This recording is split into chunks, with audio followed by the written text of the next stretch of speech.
Ladies and gentlemen, I am delighted to chair this panel on developing the role and value of the audit because this is really the topic where the accountancy profession can really develop forward and come up with positive ideas and contributions. For this panel, we took the same approach as for the overall conference. That is to put the different stakeholders on stage and listen to their views. And I think we succeeded to invite the right guests, and we have a very talented and diversified panel consisting of a regulator, investor, business owner, and an academic. You will note that there is no auditor on the panel. It's not that we would forgot, but we wanted to concentrate on stakeholders' needs and expectations. The main objective of this conference is to contribute to the debate, so this panel, we look forward to having a discussion among the distinguished experts on the panel and discussion with the audience. Before I introduce the panel, I need to outline that we have a principle which is to start with short statements from each panelist and very strict rules to enforce this principle, which is that just before you reach the allocated time, you will see a red flag in the audience inviting you to wrap up within 1 minute. This is how we will try to ensure that this session is as interactive as possible. Our first introductory speaker will be Mr. Ferdinand Restoy. And Mr. Restoy is the vice chairman of the Comisión Nacional del Mercado de Valores, which is the Spanish securities regulator. He is also a member of the management board of the European Securities and Markets Authority, vice chairman of the technical committee of IOSCO, and also chairman of the monitoring group of the IFEX structures. So, Mr. Restoy, if you would like to kick off the debate with your introductory scene-setting speech, the floor is yours. Very good. Thank you very much, Peter, for your introduction, and good morning to everybody. My introductory intervention for this panel will try to convey very simple, maybe a straightforward message for this audience, which is basically to stress the relevant role of audit in financial markets and the importance of achieving an homogeneous regulatory framework based on common high-quality global standards. I think we all share the view that one of the main challenges that public authorities and private players have right now is to try to restore public confidence on the functioning of capital markets. And it's clear that one essential ingredient for that strategy is to enhance transparency of the current economic and financial situations of all issuers of securities in financial markets.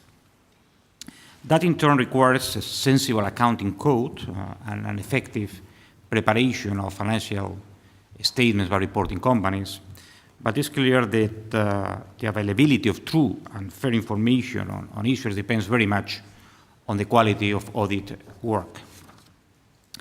Indeed, it should not come as a surprise to hear the request by many stakeholders to sort of enlarge the scope of audit work in order to provide more assurance to investors. Particularly, I appreciate the recent work by the International Auditing and Assurance Standard Board on this matter. But obviously, I welcome the green paper on audit policy issued recently by the European Commission that I'm sure that you're discussing in this conference in depth. I believe that this paper by the European Commission is a honest effort and a timely invitation to reflect on some key aspects related to the auditing activity. The scope of the paper, as you all know, is quite broad. Let me just concentrate on a few relevant topics: the structure of the market, conflicts of interest, and the adoption of international standards of auditing. As a general remark, I share the concerns on the current degree of concentration in the audit market. This concentration raises risks for the good functioning of the market and also makes the allocation of audit services somewhat vulnerable to a possible crisis in a large audit firm. At the same time, on the basis of the available evidence, the available historical experience, it should be acknowledged that the scenario of a possible disruption in the audit market, while potentially adverse for capital markets, cannot be deemed as having the sort of systemic implications that you will have, for instance, if you will have problems with a large financial institution. The nature of the problems will be dramatically different. In that vein, and taking into account that, I think any measure aiming at reducing the degree of concentration should be carefully calibrated so as not to generate distortions that could dampen quality of the services provided. As a concrete example, some stakeholders are proposing to use regulation to stimulate the performance of joint audits by teams of different companies, different firms. However, there is not much experience available, and some of it, although not all, points to possible adverse effects on audit quality. Taking this into account, I think it will be sensible to perform an impact assessment on the proposal, as suggested, for instance, by the European Parliament, before adopting a definitive legislative action on this matter. Something similar could be said on ways to mitigate conflicts of interest. I do agree that some restrictions should be introduced to limit the provision of certain non-audit services to audit clients.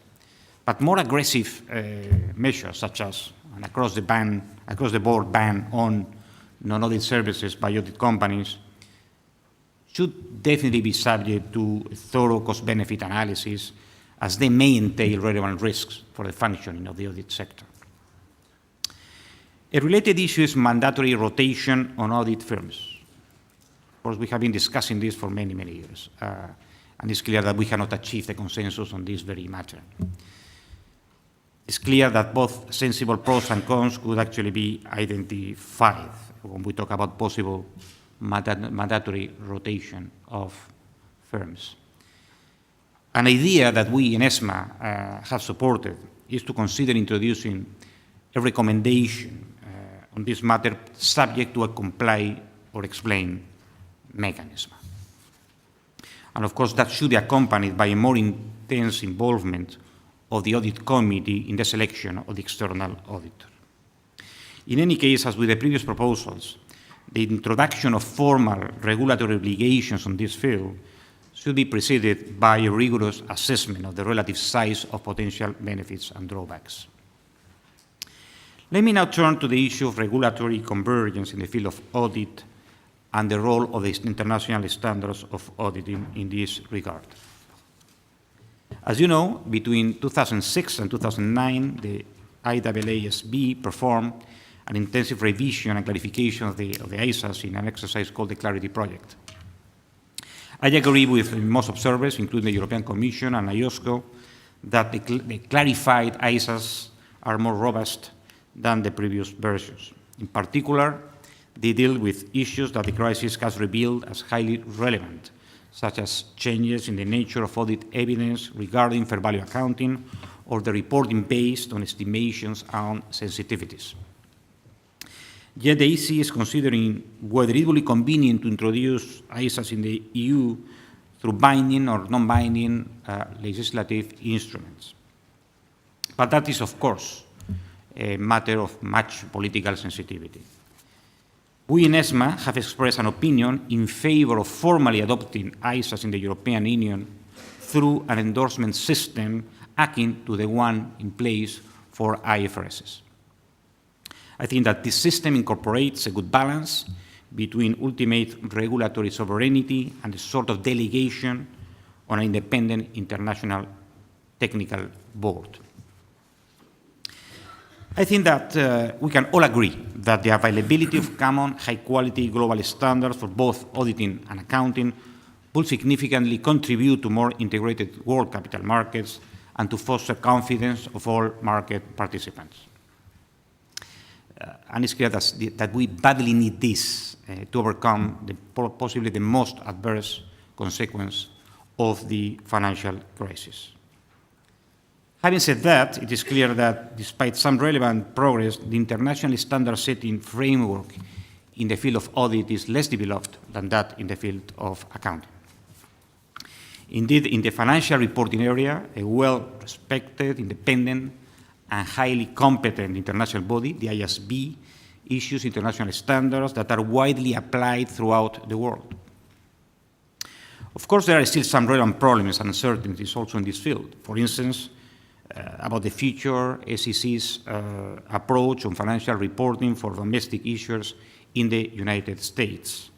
Still, I think the overall picture looks relatively good. I think the prospects for achieving a harmonized regulatory framework for accounting is relatively quite positive. Moreover, as you all know, in the last years, some measures have been taken to assure the protection of the public interest in the accounting standard setting activity. Indeed, the financial crisis has shown that there is a need to enhance the channels through which the ISB is sufficiently accountable to public authorities. That was mainly the reason for establishing a monitoring board composed of capital market authorities and in which IOSCO participates very actively. In addition, the IFRS Foundation is revising its governance structure precisely to ensure a proper distribution of responsibilities between the technical board, ISB, the IFRS Foundation, and the monitoring board. In the field of auditing, there exists as well a structure for the development of international standards and for the monitoring of their compatibility with the public interest. Indeed, as you all know, several boards under the IFAC umbrella do conduct intensive work for the development of professional standards relating to audit, ethics, and education. The work conducted by these boards is widely respected. However, it's clear that the acceptance of the standards issued by these bodies, in particular the ISAs, is not as wide as the acceptance of IFRSs. It's clear that although local rules are often based on international standards, we are still far away from a sufficiently harmonized regulatory framework. As any effort towards harmonization, progress can only be made if sufficient political will exists so as to delegate a certain portion of national regulatory sovereignty. And we know that that political will is quite heterogeneous across jurisdictions and tend to vary markedly over time. Yet adoption of international standards will be greatly facilitated, in my view, if all relevant stakeholders feel confidence in the technical quality of the standards, and more importantly, if national authorities do trust the existing mechanism to ensure the satisfaction of the public interest. In this regard, I think it's worth recalling that unlike other standard setters, such as the ISB, the IAASB and the other IFAC boards are mostly composed by individuals who do not work full-time for this organization, for the standard setter. Indeed, most board members have been nominated by audit firms pertaining to the IFAC professional structure. This may generate some potential conflicts of interest that need to be controlled through an appropriate governance structure and an effective mechanism to preserve the public interest. In fact, much progress has been made today to establish procedures to strengthen the technical independence of the standard setters and to monitor the public utility of the work they conduct. You'll recall that in 2003, after a series of corporate financial reporting failures with great public impact that undermined confidence in financial reporting and auditing, a set of reform was actually adopted to ensure that the standards reflected the public interest. This reform was a consequence of very fruitful dialogue between IFAC, and 6 regulatory and international financial public institutions. As a consequence of that reform, a more diversified composition of the IAASB and the rest of the IFAC boards was achieved. At present, half of the members nominated by IFAC membership are non-practitioners. And moreover, there are a minimum of 3 members per board representing the public interest. The IFAC reform also entailed the creation of the PIOB, the Public Interest Oversight Board, and the Monitoring Group. The PIOB is in charge of overseeing that due process is followed in the process of establishing international auditing standards and that the public interest has been properly taken into account. The monitoring group monitors the entire process and the PIOB activity and can give guidance to different bodies. This group is currently composed of representatives of the Basel Committee on Banking Supervision, the European Commission, the International Association of Insurance Supervisors, the Financial Stability Board, the World Bank, and the International Organizations of Securities Commissions. Actually, IOSCO holds the chair of this monitoring group. I think IFAC reform was definitely an important step forward to strengthen the professional standard-setting procedures. The relevant activity performed since then by the IAASB and the ethics and the educational boards has benefited from those improvements. Still, although I only became chairman of the monitoring group a couple of months ago, it is not that difficult to identify some deficiencies in the organization that should be solved as soon as possible. At least we should try to solve them as soon as possible. Those deficiencies affect primarily the composition of the professional boards, the role and the structure of the oversight bodies, and the financing, the funding of this organization. In what respects the composition of the standard-setting boards, although the IFAC reform implied an increase in the number of non-practitioners in the boards, further steps are required to ensure that those non-practitioners do not keep direct or indirect links with the audit firms. Moreover, as suggested by the recommendations issued by the monitoring group last year, establishing an independent chair for some of the boards should be considered, at least for the ethics committee. Finally, selection procedures should be revisited in order to capture nominations for a wider variety of stakeholders. In relation to the oversight function, it is important to clarify the respective roles of the PIOB and the monitoring group. The former should focus, the PIOB should focus on activities relating to the monitoring due process. And the latter, the monitoring group, should instead oversee the functioning and the overall strategy of the PIOB and the professional boards.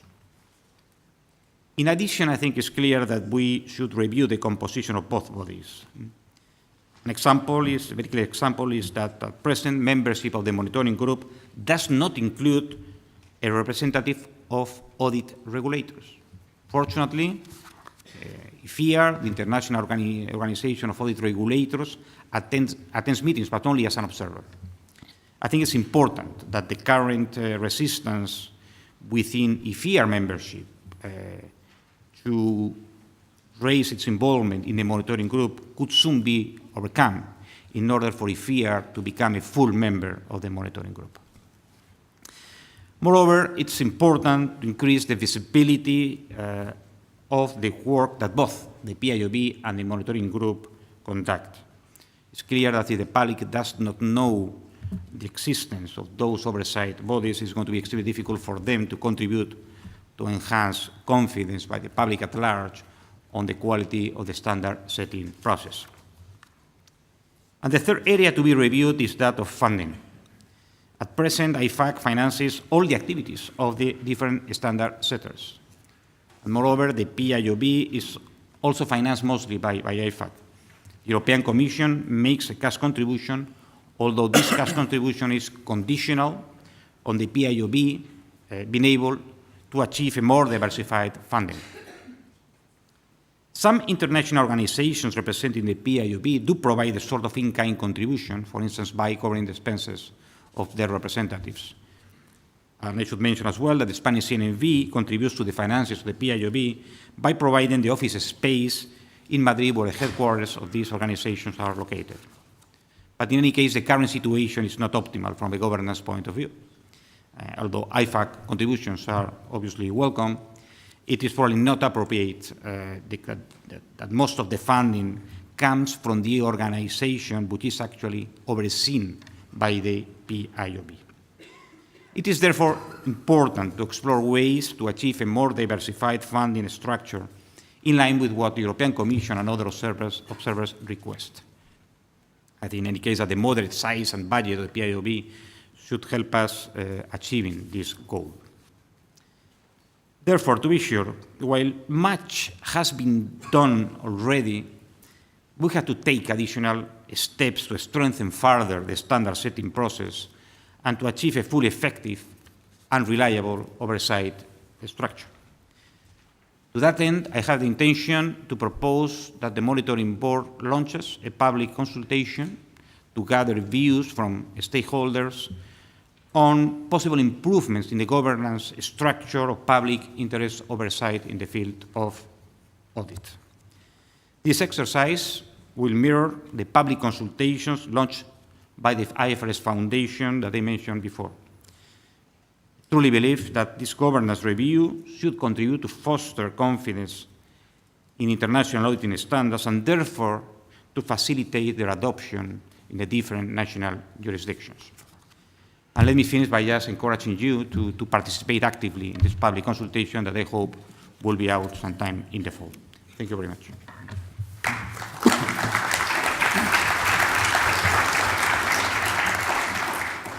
Mr. Restoy, thank you for your insightful view presented in this introductory speech from the point of view of national, European, but also global regulator. Stephen, Andrew, making me aware that who are the actual clients of auditors. Apparently, it's the investors, even if they don't pay the auditors, so it's a nice position I'm hearing. However, what worries me a little bit is that these clients look less and less at audited numbers. And the responsibility for this is somewhat also in the hands of the regulators. So, explain myself. We, especially if you look at listed companies, they have to produce quarterly in a lot of countries in Europe, not in all of them, quarterly reports as quickly as possible. And in Germany, where I come from, even as soon as there's significant information which could influence the stock price, this has to be revealed. And of course, all this information is unaudited. So once you get this information, you digest it as a sell-side analyst, as I used to be for over 10 years. Then you bring a comment to the market and make a story out of this. And if you're a good analyst, you move the stock price and you've done your day. So this is a little bit how the short-term view of financial markets work. So if you do want to analyze annual reports, you need to spend time for it. And today, it's normal that companies, listed companies, publish their preliminary results sometimes 2 months before publishing the actual full annual report. So in this annual report, in a very unstructured way, you get the most of information in the notes, which sometimes reaches to 200 to 300 pages. So this over-information is rarely digested, and it's easier to rely then on selective given information by the companies, prepared in analyst presentations, and make a story out of that. So, sorry for that, but ESMA is a little bit responsible for that, because I think every number revealed to the market should be audited in order to get a quality stamp for it. But of course, I would like also to criticize a little bit the auditing industry, even if this might be a little bit dangerous, but on this side of the table.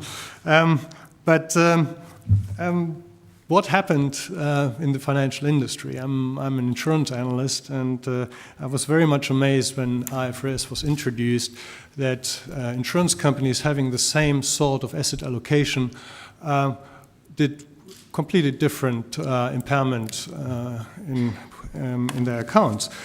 For instance, one company in the equity crisis 2001 had a 2 billion write-down, while another one having exactly the same asset allocation showed only 200 million.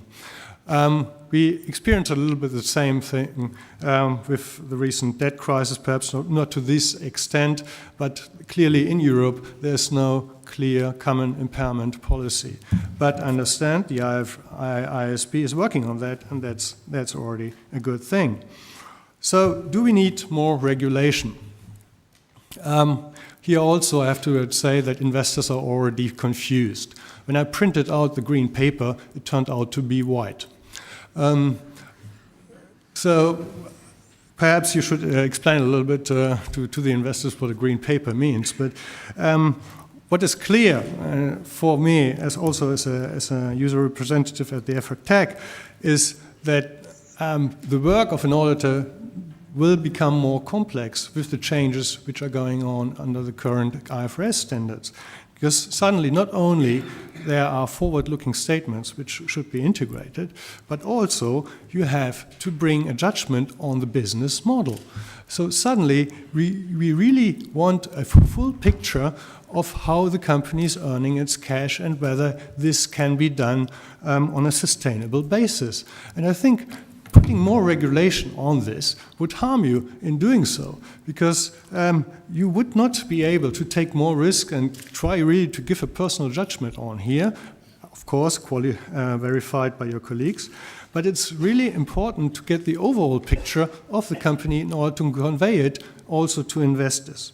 So what I think is very important, but of course this is my personal view, is a lot of information can be given already in the management report at the start of an annual report. Unfortunately, this is not compulsory. In my country it is, and I can tell you I get a lot of information out of here in order already to get a good assessment what the business model is about. Another point is, analysts who tell me, colleagues who tell me that the auditor has to tell me whether the company is sound, I do not agree on that. That's not your job, that's our job. It's to bring forward whether the business principles are respected, and again, whether there has been the right booking being applied, and not whether the company will survive or not. This is the role of analysts and rating analysts. So then you can ask yourself, is the auditing market too much concentrated? Yes and no. I mean, of course, we mainly talk about the big fours, but on the other hand, given that the overall rules are so complex and so broad in their interpretations, I think we can live with that, but of course not less than 4. Then, as a concluding remark just on the financial crisis, this crisis is not a crisis, the recent one, due to bad auditing. Come on. This is a crisis because there was too much trust in ratings based on unaudited numbers. What was completely underestimated were liquidity impacts on the financial markets and the inter-behavioral effects which resulted of that. I think the rules are wrong to put fair value wherever you can get one, but the IASB has addressed this issue. I think the rules have accelerated the crisis, but it's not the auditing practice which has done so. Can we prevent the next crisis? Well, if I look again at another regulator, this is EIOPA, they tell insurance companies that there's nothing wrong with Greek government bonds. In their stress model, this is a capital charge of 0. So now they put the blame on auditors to have a different look at this. I think the future role of auditors is to look behind these rules, beyond these rules, to get a good overall picture of the cash generating capacity of the company and see the business as a whole. And of course, you should see investors as your clients. Thank you.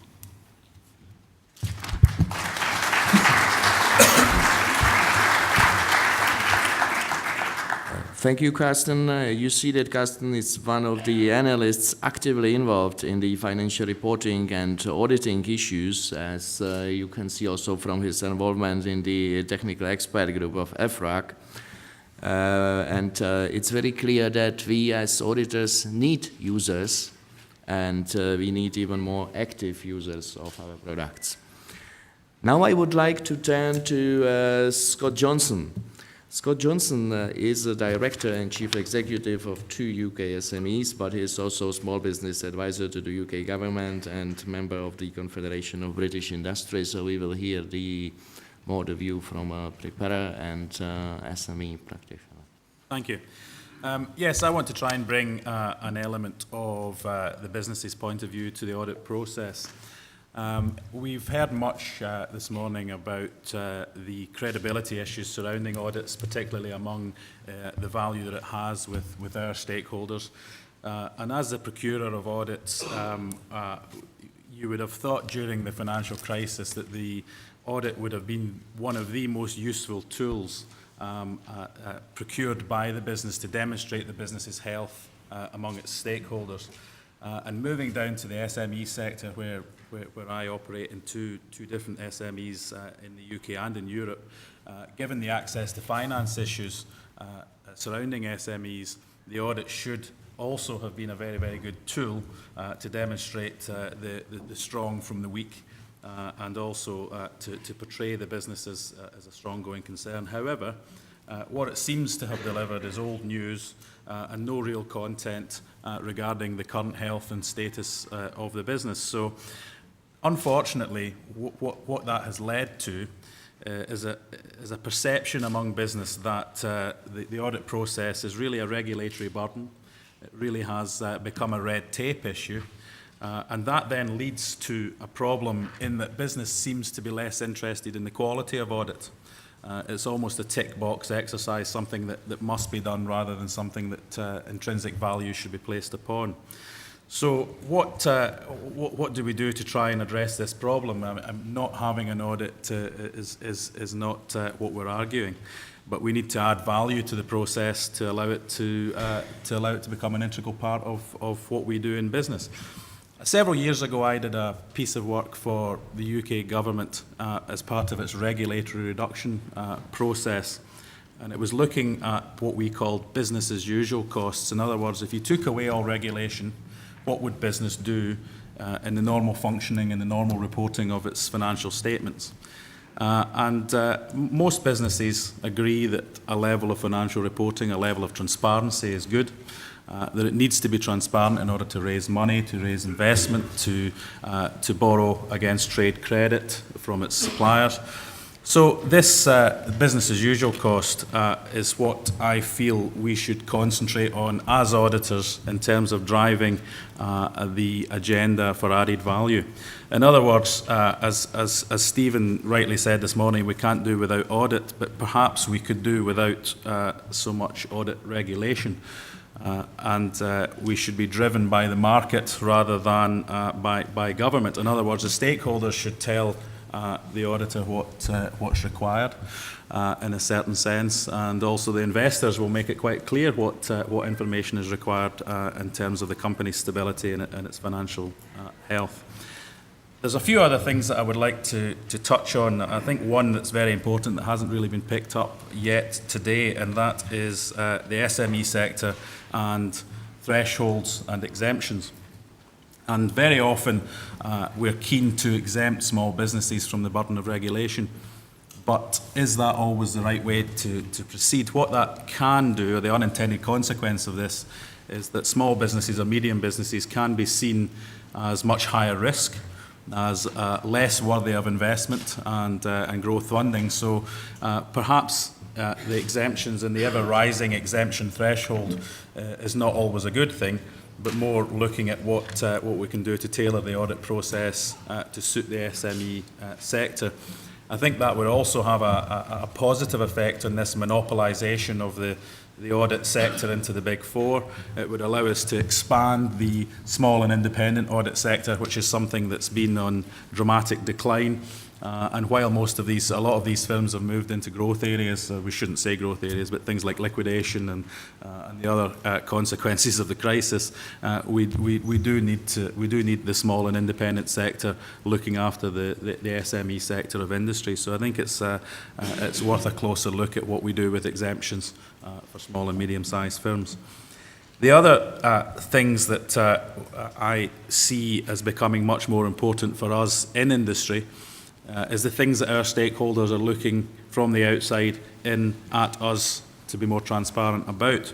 Things like fair trade agreements, things like responsible procurement, and making sure that when we procure from emerging markets that there is no forced labour and that things are procured in a sensible and professional way. And the other is perhaps the environmental aspects of the business. It's been seen in the recent years that these things can have a dramatic effect on the health of the business. When some untoward misdemeanour has been committed, it can cause significant falls in values. So we should be looking to include much more of what the stakeholder requirements are in the audit process to add value, to make it more worthwhile. It should be much more forward-looking. I mean, I would rather see when I'm procuring from a business or offering another business credit, that I would rather see what their future order book is rather than last year's turnover. So it's about being more forward-looking. And very, very lastly, I think we have to look at risk. I think I've mentioned this before on several platforms that risk averseness is the most annoying thing that is put in front of a business any day of the week, and I think people are becoming more and more self-protectionist, and I think the audit community has to embrace risk and not do everything it can to write risk down to be compliant only and not to offer anything that may cross the boundaries of being independent and the sanctity of the audit process. So I think that's my comments.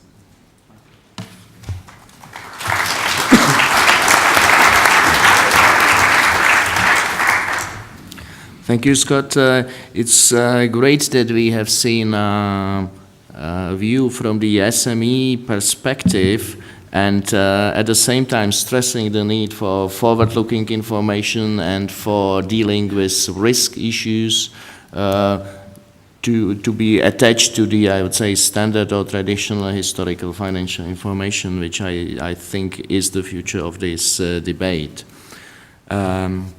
Professor Van Stralen, thank you for agreeing to speak last. This is sometimes a difficult position, as a lot has already been said, but also one which gives you the final view on the overall discussion, and so you could build on the ideas that you have heard here.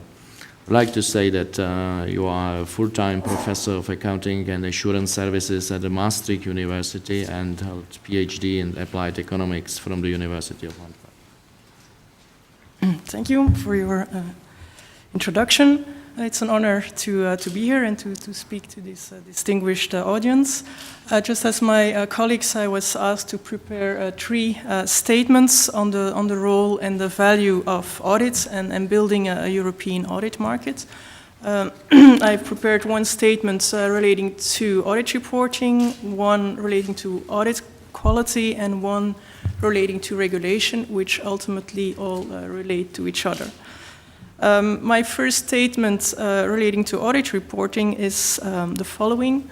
I think it's basically stating the obvious that the auditing profession exists and to serve the public interest. And if the information demands of society changes, or if a different business reporting model is demanded, then auditors have to respond to this demand for the audit to continue to have value. And this may imply a change in the scope of the audit. But at the same time, I believe it's important to emphasize that auditors do not hold the holy grail for all transparency needs of users.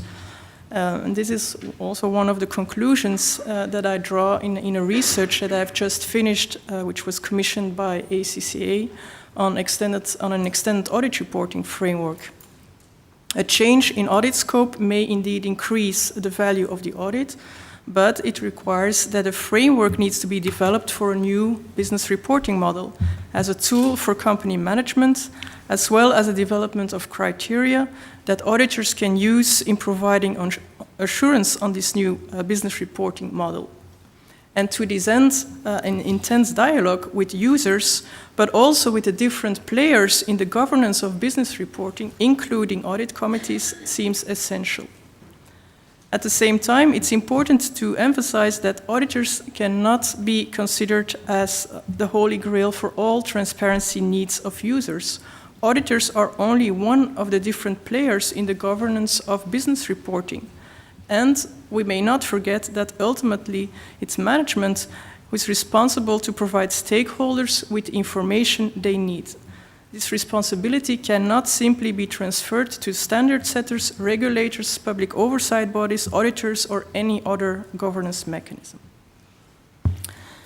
My second statement relates to transparency on audit quality and is as follows. As transparency has economic benefits, the market is likely to benefit from increased transparency on audit quality. And I substantiate this statement as follows. Academic research provides strong evidence on the importance of transparency in promoting the efficiency of the capital market. While public knowledge on the governance and quality of audit firms has recently somewhat improved with reports issued by some public oversight bodies and transparency reports issued by audit firms, I believe there's room for improvement on this point. Increased transparency on governance and audit quality can take place at 3 levels: at the level of the public oversight body, at the level of the audit firm, and at the level of the client company through the audit committee, who is responsible for selecting and monitoring the auditor. In the response of the Maastricht Accounting Research Group on the Green Paper, I have highlighted that it would be desirable if audit committees more fully take up their responsibilities as set out in the 8th EU Directive. To accomplish this, it is important that the incentives of the audit committee be properly aligned with the stakeholders that they represent, rather than management who may have direct access to and influence over the committee. The continued development of best practices and guidance for audit committees can assist in this regard. Users of audited financial statements need to be able to rely on public oversight bodies and audit committees for monitoring the audit process and the quality of the auditor, so that users can focus and rely on the outcome of the audit, which is communicated in the audit report. In a market setting with a high degree of transparency about audit quality, incentives for auditors are likely to shift, such that audit quality becomes the focus of their process and marketing, improving both the quality of audits and the public perception of audit quality, and thus the value of the audit. To illustrate how a lack of transparency can stir turmoil is the situation in the Netherlands, where the Public Oversight Board publicly reported that there are differences in audit quality among Big Four firms, but was unable to provide additional detail due to confidentiality requirements. This is undesirable because the lack of information in the report led to speculations about all the firms rather than allowing the market to focus on the worst performers. My third and last statement relates to regulation and is as follows. The market is likely to benefit from further international coordination of regulation. The argumentation underlying this statement is the fact that there's currently still a lot of variation in audit regulation even within the EU, which is not consistent with the trend of some audit firms to start organizing operations at a European or even global level. To give 3 examples, there's variation in audit regulation with regard to the audit report. There's variation with regard to the provision of non-audit services, and there's variation in the organization of public oversight. From a European market perspective, I believe this should be made consistent within the EU. I'm not in favor of more regulation. It is the quality of the regulation and enforcement that matters. But I believe this should be consistent across countries as the markets can benefit from it. For example, academic research has shown that the benefits of introducing a single set of accounting standards may not be fully exploited in the presence of variation in audit quality and judicial settings. There's ample evidence in international accounting and auditing research that reporting incentives and countries' institutional frameworks play an important role in shaping companies' and audit firms' reporting practices. Hence, more international coordination of regulation is likely to improve the value of the audit in a global environment. So these were my 3 main points on the developing role that I would like to share with you. Thank you for your attention.